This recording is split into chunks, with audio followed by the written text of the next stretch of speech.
Cantik sekali kamu ini, Din, ucap Bi Imah selaku orang yang biasa merias pengantin. Dini Puspitasari namanya. Dia adalah seorang wanita yang sudah menginjak usia matang untuk melanjutkan hidupnya ke jenjang selanjutnya. Dipersunting oleh pria kaya asal desa sebelah, Dini sangatlah bahagia. Ia bahkan terus-menerus mendatangi Bi Imah, perias pengantin pribadi milik keluarga suaminya. Dini semakin yakin jika di hari pernikahannya dia akan mendapatkan kecantikan yang membuat orang-orang terpesona, khususnya keluarga suaminya. Setelah Dini berkunjung ke rumah Bi Imah, sang calon suami yang bernama Bagus Pramoyo Hantoro biasanya sudah menunggu di depan rumah Bi Imah dengan mobil berjenis Toyota Corolla Cross berwarna putih. Sembari mengepus rokok kreteknya, Bagus sedang menikmati hari-hari menuju pernikahan antara dirinya dengan wanita yang dicintainya itu, yaitu Dini Puspitasari. Tidak berselang lama, wanita yang ditunggunya pun keluar dari rumah. Seperti biasa, Dini menyalami tangan Bi Imah dan mencium kedua pipinya dengan pipinya. Tuh, jangan lupa, ini sisirnya sama bunga melatinya. Kalau bisa kamu makan melati ini di 7 hari sebelum pesta pernikahan kamu. Oh iya, satu lagi, sisir ini hanya boleh kamu sisir di pagi hari, siang, dan malam. Jangan sekali menyisir rambutnya di malam hari. Jelas Bi Imah. Loh Bi, memangnya kenapa? Tanya Dini. Ketika mereka berdua asik-asik berbincang terkait hal-hal aneh yang tak boleh dilakukan di malam hari, tiba-tiba seorang wanita muda dengan umur sudah memasuki kepala 2 langsung mengagetkan Bi Imah juga Dini. Nanti demit manten datang, ucap Cici, anak tunggal dari Bi Imah yang kadang sering membantu Bi Imah untuk merias pengantin. Dini dan Bi Imah langsung terkejut saat dikagetkan oleh Cici. Namun tidak berselang lama mereka berdua tertawa kembali. Mereka semua seperti layaknya saudara dan memiliki ikatan keluarga yang kuat. Maklum, Dini terlahir bukan dari orang yang mampu. Ayah dan ibunya hanya seorang petani yang ada di desanya. Dan di saat pernikahan akan dimulai, ayah dan ibunya terpaksa harus melakukan apapun. Karena nantinya yang menjadi calon mertua dari Dini adalah seorang bos besar di desa sebelah. Setelah mereka bertiga berbincang-bincang, Dini pun izin pamit karena Mas Bagus sudah menunggunya di hadapan rumah Bi Imah. Bi, Cici, Dini pulang dulu ya, ucap Dini dengan menundukkan kepalanya. Bi Imah dan Cici pun mengizinkan Dini untuk pulang. Keduanya tampak tidak serak dengan sikap Mas Bagus yang tak mau masuk setiap Dini berada di rumah Bi Imah. Setelah berpamitan pulang, Cici segera menghampiri Mas Bagus. Mereka berdua pun saling peluk dan meluapkan rasa rindu dan kangennya. Sudah? Tanya Mas Bagus. Sudah Mas, aku boleh ngomong sesuatu nggak Mas? Tanya Dini. Ya boleh dong. Ya udah, apa yang mau diomongin? Nanti aja Mas di dalam mobil.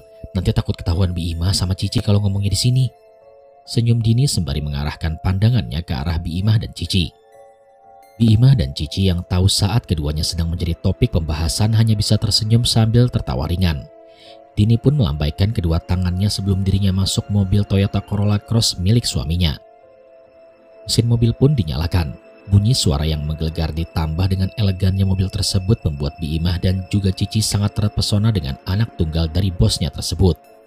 Bi Imah yang memang sudah bekerja sama dengan kedua orang tua Bagus sangat menyadari jika Bagus adalah salah satu anak yang paling beruntung di dunia. Sejak kecil keinginan Bagus selalu dituruti oleh kedua orang tuanya. Bahkan untuk hal-hal yang tidak mampu dibelinya untuk anak semata wayangnya yaitu Cici, kedua orang tua Bagus mampu menyulapnya bagaikan debu yang bertebaran di udara. Dan Bagus itu anak yang sangat beruntung ya Nduk, ucap Bi Imah kepada anaknya Cici. Iya Bu, aku jadi sangat iri dengan Dini. Dia kok bisa ya dapetin Mas Bagus? Udah ganteng, tajir, wangi, kaya raya, dan jadi anak tunggal dari bos besar di desanya. Apalagi yang kurang ya Bu? Senyum Cici. Mobil pun kemudian berjalan pelan meninggalkan rumah Bi Imah. Mereka berdua melanjutkan perjalanannya untuk mengisi hari-hari sebelum pesta pernikahan dimulai. Di dalam mobil Dini masih terdiam. Tampaknya moodnya langsung berubah seketika tak kala dirinya meninggalkan rumah Bi Imah. Seperti ada sesuatu yang mengganjal di dalam hatinya. Dini hanya terdiam sembari menatap ke arah jendela mobilnya. Kamu kenapa? Kok diam aja? Katanya mau ngobrol. Tanya Mas Bagus sembari menyetir mobil kesayangannya dengan tenang. Aku mau tanya sesuatu Mas. Ini tentang Bi Imah dan Cici, ucap Dini. Boleh, silakan tanya aja. Kamu mau nanya apa sama mereka? Kan mereka juga udah berada di bagian keluargaku juga. Ya udah bilang aja mau nanya apa. Tidak seperti biasanya. Bagus sangat cerewet. Hal ini ia lakukan agar tidak membuat calon istrinya bersedih dan stres terkait hal-hal kecil yang mengganjalnya di dalam hati. Bagus tidak mau jika nantinya saat keduanya sudah berumah tangga, hal-hal seperti ini tidak bisa diselesaikan dan malah membuat bukit-bukit masalah yang sangat besar. Karena itulah dengan kerendahan hatinya, Bagus pun berusaha untuk menyenangkan calon istrinya dengan apapun caranya. Aku mau nanya sesuatu, Mas. Kenapa setiap kali aku berada di rumah Bi Imah, kamu gak pernah mau masuk dalam rumah? Kenapa kamu cuma ada di depan rumah saja, berdiri dekat mobil? Kenapa gak lihat aku lagi dirias oleh Bi Imah?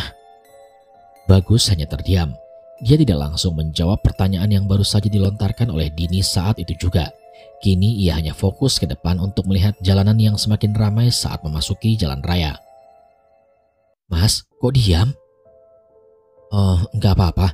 Aku cuman gak enak aja kalau lagi ngerokok di dalam rumah Bi Imah. Jelas Bagus. Tapi kan Bi Imah juga ngerokok, Mas. Selalu saja wanita memiliki alasan untuk bisa menerima jawaban yang sesuai dengan hati dan diterima dengan baik oleh pikirannya. Selama hal tersebut tidak terjadi, makhluk berjenis kelamin wanita ini akan terus-menerus mencecar pasangannya dengan berbagai macam pertanyaan konyol yang seharusnya tidak ditanyakan. Ya udah, aku jawab. Bagus kemudian menghela nafas sejenak. Sebenarnya dia tidak mau membahas hal ini. Yang ia inginkan adalah ketentraman hatinya dan juga calon istrinya. Namun karena pertanyaan tersebut selalu ditekan, maka mau tidak mau Bagus harus menjawabnya dengan sedetail mungkin kepada Dini. Jadi gini, ucap Bagus pada Dini. Aku dari kecil sudah diasuh oleh Bi Imah. Keluargaku sudah menjadikan Bi Imah sebagai perias pengantin pribadi dari salah satu usaha yang bapakku miliki. Namun di sisi lain, aku merasa risih dengan anak tunggalnya yang bernama Cici. Dia kadang memberikan kepadaku perhatian yang lebih. Wajar aja memang, aku adalah tuannya. Tapi aku gak suka jika hal itu melebihi garis perhatian wanita pada umumnya. Setelah mendapatkan penjelasan detail dari Bagus, Dini baru memahami akan alasan calon suaminya ini tidak masuk ke dalam rumah Bi Imah. Salah satu alasannya adalah karena anak dari Bi Imah, yaitu Cici. Memang benar, ketika Mas Bagus datang, orang yang pertama kali menyambutnya dengan senang hati adalah Cici. Sambutannya bahkan melebihi dari apa yang Dini kira. Baru suara mobilnya saja berdering di telinga, Cici sudah menyiapkan wedang teh manis kesukaan Mas Bagus. Lalu dia juga kerap memberikan makanan-makanan pasar dan yang lainnya agar Mas Bagus lebih lama berada di rumah Bi Imah. Lagi-lagi Dini kembali terdiam. Entah hati seorang wanita terbuat dari apa. Jika bisa diibaratkan, hati wanita layaknya kain sutra yang memiliki tekstur yang sangat halus, lembut namun tidak licin. Sama seperti hati wanita, hatinya sangat sensitif dan sulit menerima banyak alasan yang tidak sesuai dengan kata hatinya. Walau bibirnya mengucap kata tidak, hati wanita tidak seperti itu. Justru hati wanita adalah salah satu perasaan yang sulit untuk ditebak dan tidak disangka-sangka. Kamu marah lagi ya? Tanya Bagus. Enggak, aku gak marah. Alah, bohong. Buktinya pipinya langsung merah. Goda Bagus. Bagus pun mencoba untuk membuat guyonan yang menjadikan mood Dini menjadi lebih baik. Dan benar saja, atas godaan dan guyonan tersebut Dini kembali tersenyum. Bagus benar-benar sudah berhasil meluluhkan hati Dini yang terkadang mudah dipengaruhi oleh orang lain. Selain itu juga Bagus sudah berhasil membuat Dini menjadi wanita yang sempurna. Dia benar-benar tidak memandang siapa keluarga Dini. Entah itu petani, orang kaya, pengusaha, pejabat, atau yang lainnya. Bagus tetap mengedepankan cinta dan kasih sayang dibandingkan ribuan derajat yang mampu membutakan mata cintanya. Sayang, kalau ada apa-apa bilang ya, biar aku tahu. 1 minggu lagi kita mau menikah. Masa kamu kalau ada masalah diam-diam aja? Kan biar aku tahu juga. Iya, maafin aku ya. Bagus mengelus rambut Dini. Dini menyandarkan kepalanya ke pundak Bagus. Sungguh indah kisah percintaan mereka berdua. Di saat bunga sedang bermekaran, lebah yang menghinggap dengan senang hati memberikan madu. Di saat dua pasangan sedang bermesraan, kisah cinta akan menjadi sebuah catatan baru dalam kehidupan yang semu. Perjalanan kembali dilanjutkan. Waktu kala itu sudah menunjukkan pukul 17.25. Bagus mempercepat laju mobilnya. Setelah membawa Dini memutari tempat-tempat yang ia sukai, kini saatnya Bagus mengantarkan calon istrinya pulang ke rumah. Walau bagaimanapun juga, Bagus tetap mengedepankan kehormatan kedua orang tuanya. Ia dididik menjadi pria sejati yang taat akan aturan yang telah dijalankannya. Hatinya sudah terbentuk menjadi seorang ksatria sejak dini. Hal ini dikarenakan didikan dari kedua orang tuanya yang begitu menjunjung tinggi kehormatan serta sifat lemah lembut yang dimiliki oleh Bi Imah sewaktu mengasuhnya di waktu kecil. Sesampainya di rumah Dini, Bagus mematikan mesin mobilnya. Suara derungan dari mobil tersebut membuat kedua orang tua Dini segera keluar rumah untuk menyambut calon menantu tercintanya. Bagus dan Dini pun keluar dari mobil. Mereka berdua menerima sambutan hangat dari kedua orang tua Dini, yaitu Pak Terjo dan Bu Sri. "Assalamualaikum," ucap Dini. "Waalaikumsalam. Kalian sudah pulang toh? Bapak dan Ibu kira kalian akan lama jalan-jalannya," ucap Pak Terjo. "Enggak lah Pak, kan kami berdua sebentar lagi akan menikah. Jadi kami lebih memilih untuk jalan-jalan sekitar desa saja, sekaligus mengantarkan Dini ke rumah Bi Imah," jelas Bagus. "Oh begitu, Bi Imah sehat?" tanya Pak Terjo.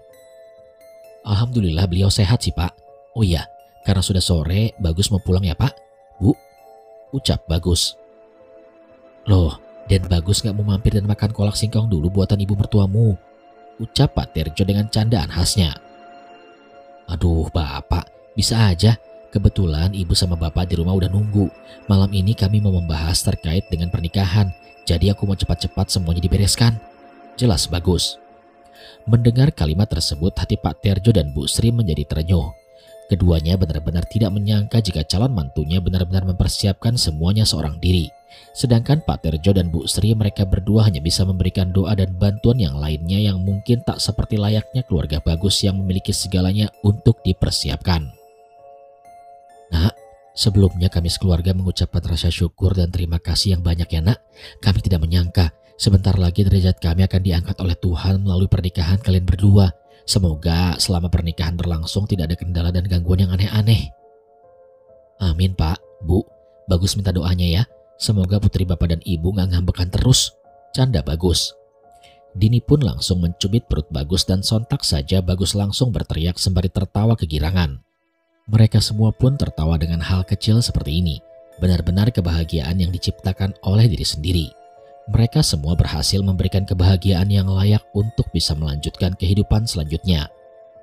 Setelah selesai berpamitan dengan Pak Terjo dan Bu Sri, Bagus pun segera memasuki mobil antiknya. Ia kemudian sejenak membuka jendelanya hanya untuk melihat wajah cantik calon istrinya Dini. Seketika Dini memperlihatkan senyuman indahnya seperti layaknya bulan purnama yang memiliki keindahan sinarnya. "Aku pulang dulu ya. Assalamualaikum." "Waalaikumsalam." Mobil pun melaju meninggalkan halaman rumah Dini dan pergi menuju ke sebuah desa yang bernama Tejo Kromo. Desa Tejo Kromo adalah desa yang sejahtera. Dilihat dari tempatnya yang berada di bagian atas, desa Tejo Kromo diberkati dengan tanah yang subur dan warganya memiliki profesi yang sangat berbeda-beda. Ada yang berprofesi sebagai peternak, tukang kayu, petani, bahkan banyak dari mereka memiliki dan memilih untuk menjadi pengusaha kain. Namun di desa Tejo Kromo hampir semua orang mengenal Bagus. Orang-orang mengenalnya karena termasuk anak sematawayang dari bos kayu terbesar di desa tersebut. Kedua orang tua Bagus juga memiliki banyak pekerjaan yang salah satunya adalah sebagai pengatur pernikahan di sebuah tempat. Tidak heran jika saat musim nikah tiba, keluarga Bagus akan sangat sibuk untuk mengatur seluruh kegiatan yang berkaitan dengan pernikahan. Sesuai dengan apa yang sudah diceritakan oleh Bagus, Bi Imah adalah orang yang sangat penting di keluarganya. Berkat Bi Imah, kedua orang tua Bagus memiliki usaha tambahan dan menjadikannya sebagai orang tersukses di desa Tejo Kromo. Namun berbeda dengan apa yang sudah terjadi dan selalu terdengar di masyarakat, keluarga dari Bagus tidak hanya dikenal dengan hal-hal baik saja. Ada satu aib yang sangat populer di desa Tejo Kromo terkait dengan keluarga Bagus. Warga desa telah mengetahui kegagalan Bagus dalam membangun keluarga. Bagus sudah 2 kali gagal membangun keluarga karena setiap kali dirinya menikah, istri yang dinikahinya langsung meninggal dunia. Dan itu biasanya terjadi setelah beberapa hari pernikahannya berlangsung. Tidak heran jika orang-orang menyebut Bagus sebagai duda muda di desanya. Oleh sebab itulah kedewasaan dari Bagus tidak diragukan lagi. Dia mampu membuat para wanita yang dicintainya luluh dengan apa yang dia lakukan. Rumor yang buruk di keluarga Bagus ternyata hanya diketahui oleh sebagian orang saja. Mereka yang mengetahui hal tersebut biasanya orang-orang yang berasal dari keluarga korban atau mantan istri Bagus. Lalu tersebar ke beberapa penjuru warga yang hanya untuk memberikan kepercayaan terkait dengan hal aneh yang dianut oleh keluarga Bagus sendiri. Namun rumor yang dibagikan oleh para warga tidak diindahkan oleh orang-orang yang tetap memuja dan memuji keluarga Bagus. Mereka juga yang berkecimpung dalam pekerjaan yang dimiliki oleh orang tua Bagus tidak akan mempercayai rumor kotor yang disebarkan oleh orang-orang yang memang tidak menyukai keluarga Bagus.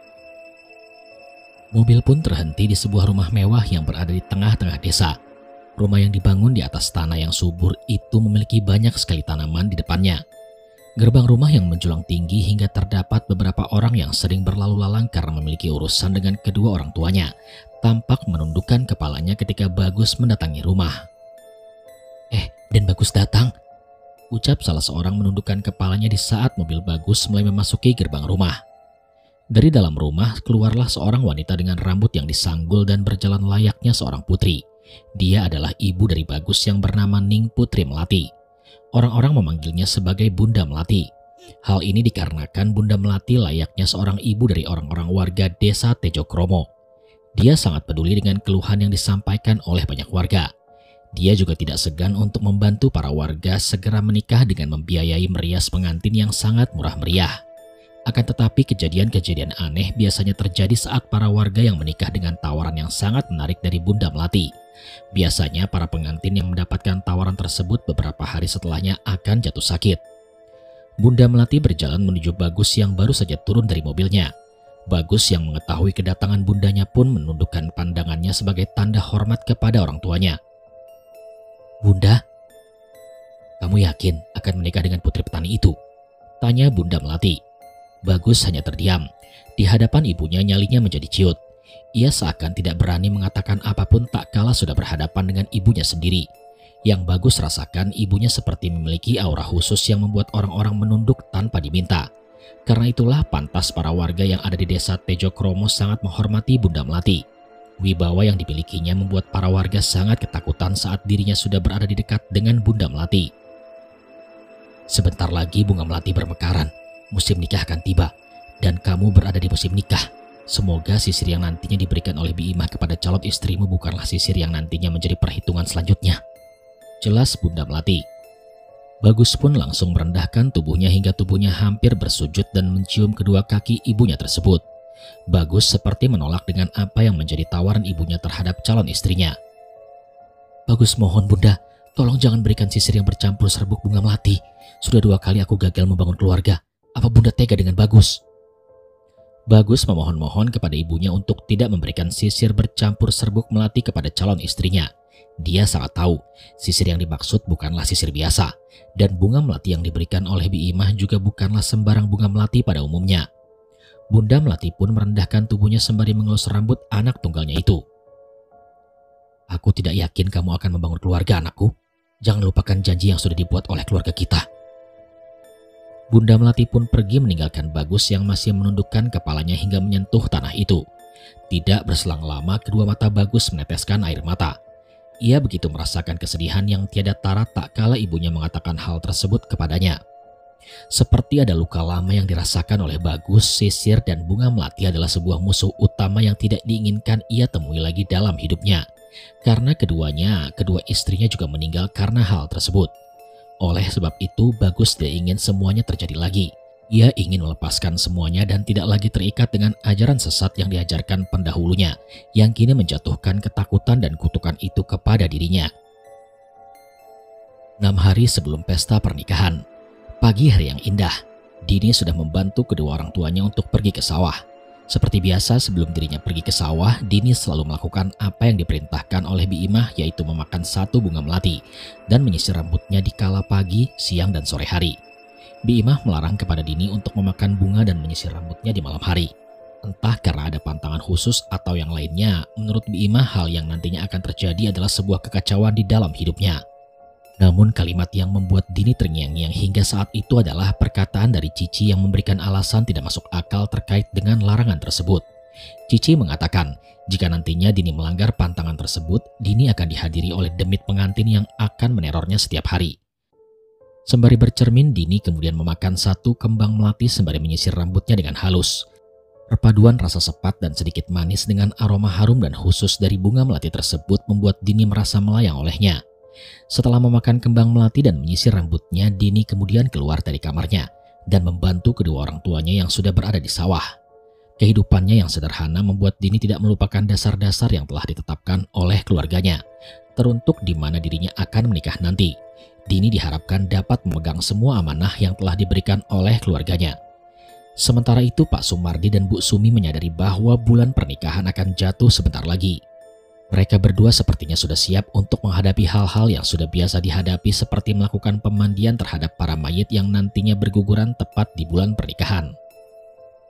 Bu, sebentar lagi akan memasuki bulan pernikahan, bulan yang penuh dengan kematian. Jelas Pak Sumardi. Ibu tahu Pak, apakah ini ada kaitannya dengan rumor-rumor yang telah beredar? Pertanyaan dari Bu Sumi cukup membuat Pak Sumardi terdiam. Mereka berdua bahkan tidak ingin turut campur terhadap rumor-rumor yang beredar di sekitaran warga terkait penyebab kematian para pengantin yang disebabkan oleh satu hal, yaitu tawaran yang biasa diberikan oleh Bunda Melati kepada warganya agar cepat menikah. Desa ini benar-benar dikelilingi oleh orang-orang yang notabene memiliki kekuatan tertentu. Jika memang rumor yang beredar itu terjadi, kemungkinan besar kita harus mencari inti dari permasalahannya. Ibu Sumi masih belum melupakan jenazah yang meninggal saat dirinya masih dalam keadaan pengantin. Setelah dirinya dan Pak Sumardi telusuri, ternyata jenazah wanita tersebut adalah istri dari seorang anak terkenal di desa Terjokromo yang bernama Bagus. Dan keluarga dari wanita tersebut terus menuntut keadilan kepada keluarga Bagus, namun semuanya tampak sia-sia. Karena itulah mereka menyebarkan rumor kepada warga lainnya untuk memberikan penjelasan terkait kematian aneh yang dialami anaknya sendiri. Namanya Kusumawati. Dia adalah korban ke-8, terhitung semenjak kita memandikan jenazah yang hampir semuanya pengantin.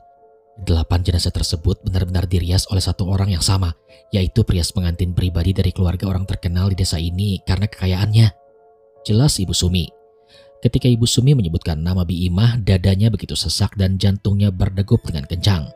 Bu Sumi seperti menaruh kecurigaan yang sangat besar kepada salah seorang warga desa yang sejak dulu bekerja di keluarga Bagus ini. Seakan menjadi gambaran terbaru dari Ibu Sumi dan Pak Sumardi, mereka berdua pun mengunjungi rumah korban ke-8 yang bernama Kusumawati. Tujuan mereka tidak lain dan tidak bukan adalah ingin mencari tahu terkait kematian aneh yang terjadi pada korban ke-8 ini. Keinginan mereka hanyalah satu. Sebelum musim pernikahan tiba, mereka berdua bisa menghentikan ini semua dengan mengaitkan ke beberapa pihak. Jika tidak, maka korban-korban selanjutnya akan berguguran. Pak Sumardi dan Bu Sumi mengunjungi rumah keluarga Kusumawati. Seperti biasa, kedatangan mereka berdua benar-benar sangat ditakuti oleh para warga. Setiap kali Pak Sumardi dan Bu Sumi mendatangi rumah warga, itu menandakan telah terjadinya kematian dari salah satu anggota keluarga mereka. Namun berbeda untuk kali ini. Kedatangan Pak Sumardi dan Bu Sumi benar-benar menginginkan titik terang terkait dengan 1 tahun setelah kematian dari Kusumawati. Saat mereka tiba di rumah keluarga Kusumawati, seorang pria muda yang diyakini sebagai adik dari almarhumah Kusumawati pun menyambut kedatangan keduanya. Pak Sumardi, Bu Sumi, ada apa ya? Apakah ada kabar dari desa jika salah satu keluarga kami ada yang meninggal dunia? Tanya pria tersebut. Pak Sumardi dan Bu Sumi hanya tersenyum. Tidak berselang lama, anggota keluarga yang lainnya juga mulai keluar secara bersamaan. Mereka semua menyambut kedatangan Pak Sumardi dan Bu Sumi yang seperti tidak biasa mengunjungi rumah warga kecuali jika memang ada tugas dari desa untuk memandikan jenazah. Pak Sumardi, Bu Sumi, tumben kalian berdua mengunjungi rumah kami. Apa ada sesuatu hal yang memang terjadi pada keluarga kami? Tanya orang tua Kusumawati. Tidak Pak, Bu, kami berdua hanya ingin bersilaturahmi saja. Semestinya setelah 1 tahun kita mendapatkan sebuah kasus yang aneh dalam sejarah pemandian jenazah di hidup kami ingin menanyakan banyak hal. Sebelumnya, pria muda ini bernama siapa ya? Tanya Ibu Sumi. Pria muda yang diyakini sebagai adik dari almarhumah Kusumawati pun terkejut saat dirinya menjadi pembahasan pertama dalam obrolan yang disajikan oleh Pak Sumardi dan keluarganya. Nama saya Jaka Kusuma, Bu. Bu Sumi hanya tersenyum. Ia kemudian kembali menatap ke arah orang tua almarhumah Kusumawati dengan tatapan yang serius tapi sedikit santai. Dia bernama Jaka, Bu.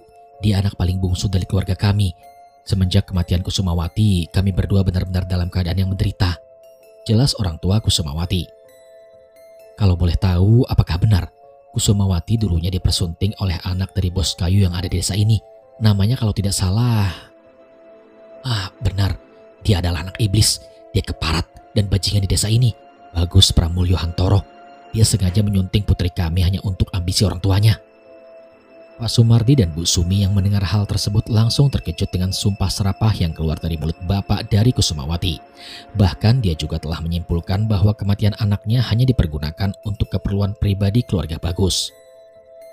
Ambisi orang tuanya, maksudnya Pak Sumardi dan Bu Sumi belum tahu tentang rumor dari para korban ya. Korban pengantin di desa Tejokromo ini, periasnya dari keluarga yang memiliki ingon-ingon.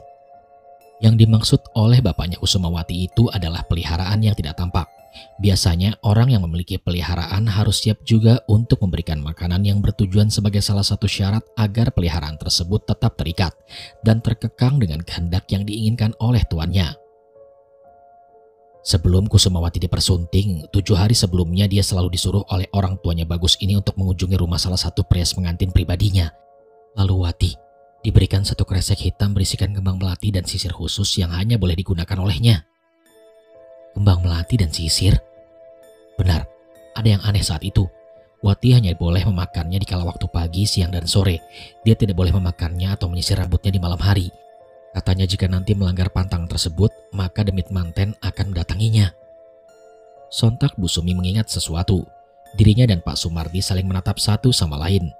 Sepertinya keduanya mengetahui bentukan dari demit pengantin yang dimaksud oleh bapaknya Wati ini.